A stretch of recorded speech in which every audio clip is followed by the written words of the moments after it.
కారం దోశ ఫ్రెండ్స్, ఈరోజు మా అమ్మగారు కారం దోశ వేస్తున్నారు. అది కూడా నా కోసం.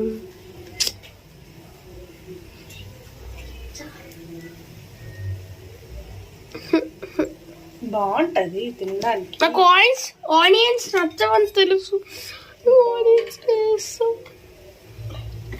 చాలా బాగుంటుంది. ఇప్పుడు ఎగ్ దోశ ఎలా తినాలి? తిని ట్రై చేయు, బాగోకపోతే అప్పుడు అడుగు. నేను అంటుంది ఆనియన్స్ గురించి, దోశ ఏదైనా సరే చెప్తున్నా, ఆనియన్స్ వేస్తేనే బాగుంటది కారం. మా మాట ఆపేస్తున్నారు ఆ మాటలు.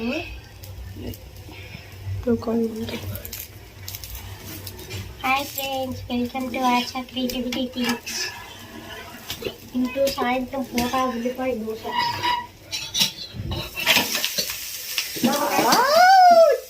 Nice to see. Nice కాదు.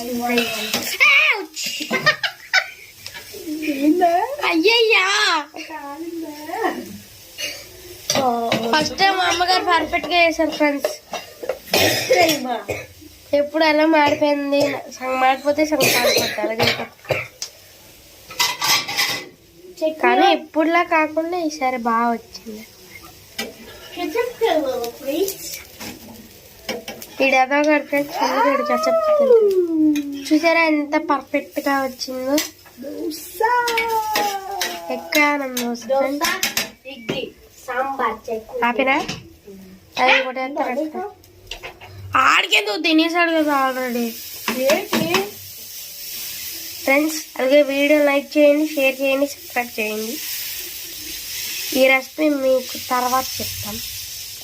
అందరికి తెలిసిన రెసిపీ. తెలిసిన రెసిపీ ఏమింది అందరికి. అయినా దాంట్లో మేము తెలియకుండా బటర్ కూడా వేసాం ఫ్రెండ్స్.